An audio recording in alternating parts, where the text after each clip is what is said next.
weight crap. We're going to work on a little bit of movement with the heavy bag today. So this is best done with a heavy bag that swings, a hanging bag. But you can do it in the air as well. Just use your imagination. Or with a bag that doesn't move, you can just use your timing and your imagination to execute the same thing. But it's best if you have a swinging bag, because then you can actually visualize it. So I'm going to start off, what we're executing here is as the bag comes back towards me, so I'm going to get the bag swinging by executing an attack, and then as it comes back toward me, I'm going to time its move and step out to the side like that. As I do that, this is like when your opponent comes towards you, you're going to step out and get the drop on them by moving out to the side, executing that quarter turn. So you can throw any series of attacks. So I could go 1 to the head, 2 to the body. Body shots really work to get the bag moving.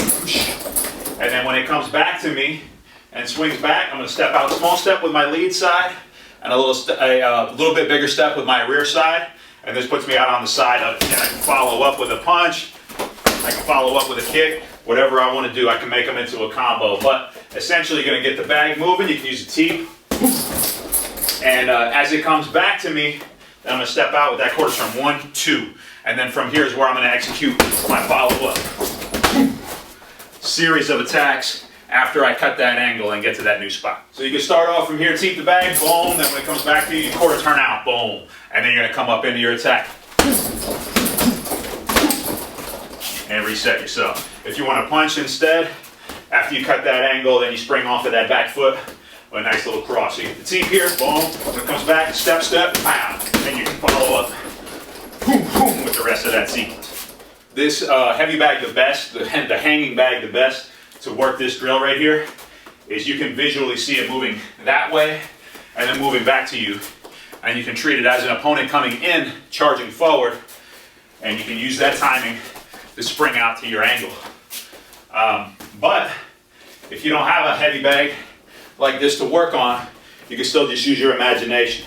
So you hit your opponent, boom, then you imagine they're coming back towards you. As they come towards you, whether they're punching or they're charging in, trying to get a clinch or something, you step out, boom, and cut that angle, and then you can follow up, bow, bow. So you don't necessarily need the heavy bag, but on this hanging bag, this is what's going to help you to visualize that, because it actually goes and then comes back towards you, and you can use that timing to set your attack up.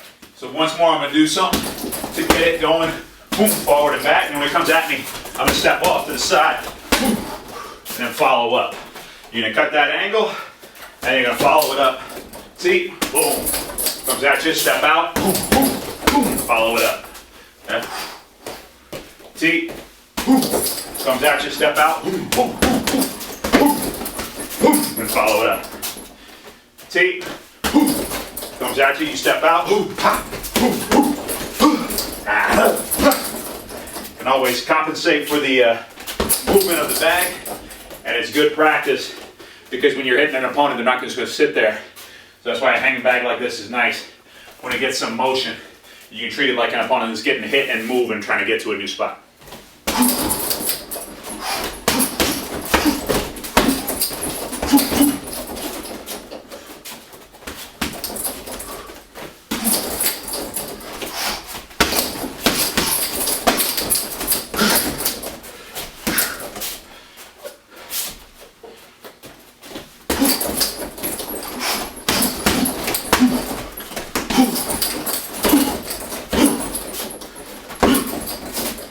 So there you have it. Nice drill, nice movement drill to practice on the swinging bag, the hanging bag.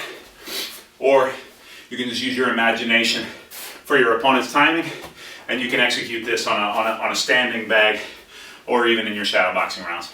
Thank you very much. Go from Prep. I'll see you guys next time.